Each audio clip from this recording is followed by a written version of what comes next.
Je me sens tellement nulle quand j'ai fait une erreur. Je suis Leslie Lombard, psychologue clinicienne et formatrice auprès des professionnels de la santé et de l'accompagnement à domicile, spécialisée dans la relation à trois entre le professionnel et son patient ou bénéficiaire et la famille de celui-ci, ainsi que dans la prévention de l'épuisement du professionnel. Je suis aussi la fondatrice du site psylearn.fr.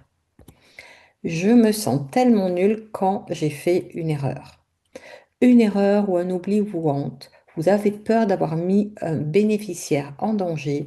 C'est donc là, dans cette capsule, que nous allons voir ce qu'il se passe quand vous êtes sous le poids d'une culpabilité et que même si une erreur a été commise, eh bien, cette culpabilité va prendre le dessus, impactant votre manière de réagir et de vous habituer à la situation. Alors, qu'est-ce qui se passe quand la personne est submergée par ses émotions? Il faut tout d'abord avoir en tête que l'erreur n'est pas une trahison ni forcément un signe d'incompétence.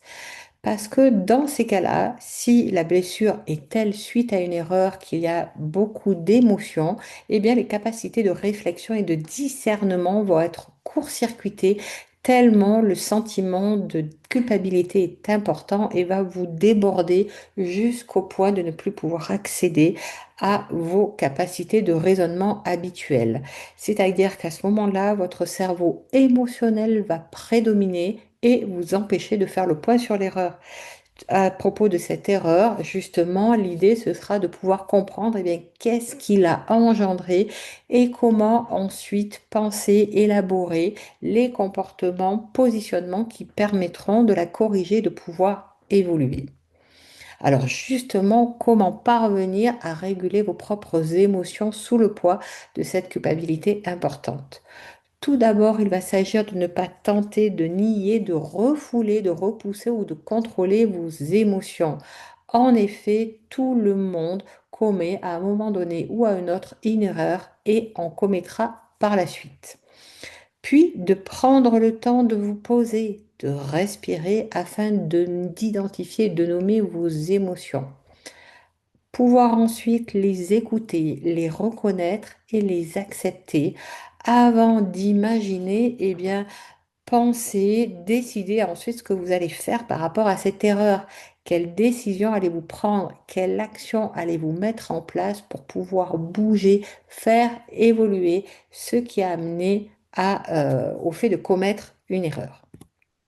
Quoi d'autre aussi pour pouvoir justement être dans la gestion de vos émotions, tout ce qui va concerner les techniques de respiration, de parvenir aussi à vous occuper de votre corps pour le détendre et enfin de ne surtout pas hésiter, au contraire, à investir dans quelques séances avec un professionnel habilité pour vous accompagner, vous soutenir dans cette gestion émotionnelle trop importante du fait de ce poids lourd de la culpabilité.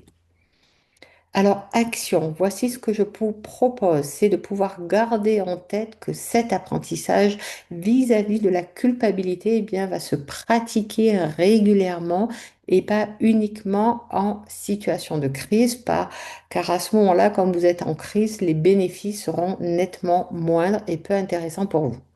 Ensuite, comme je l'indiquais, de pouvoir prendre une feuille blanche qui va vous permettre de poser tous les événements, le contexte, les faits qui se sont enchaînés et qui ont pu amener à cette erreur commise. Est-ce qu'il s'agit bien de votre responsabilité ou pas? Mais l'idée de prendre cette feuille va vous permettre de justement prendre une distance minimale avec cette culpabilité-là. Autrement, si cela s'avère trop coûteux ou compliqué pour vous, de nouveau, n'hésitez pas à investir dans quelques séances de thérapie pour vous aider à traverser cette épreuve-là.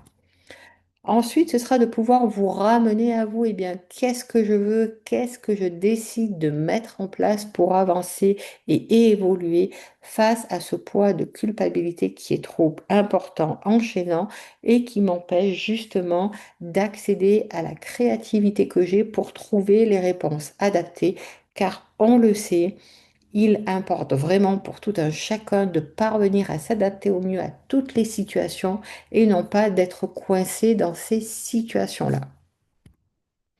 Cette vidéo étant terminée, eh bien, je vous invite à partager vos commentaires et vos expériences ci-dessous. Vous pouvez aussi découvrir la toute nouvelle formation gratuite durant laquelle je partage des clés pour vous amener à séparer le professionnel du personnel et aussi à gérer le stress. Voici le lien que vous pouvez copier et coller sur votre navigateur pour pouvoir obtenir le lien de la vidéo. Vous pouvez aller aussi sur le site psylearn.fr au sein duquel vous aurez tout le détail de cette formation ainsi que le lien pour vous y inscrire. Enfin, si vous avez apprécié cette vidéo, vous pouvez la partager, mettre un pouce vers le haut et vous abonner à ma chaîne YouTube. Alors, à très bientôt pour de prochaines vidéos.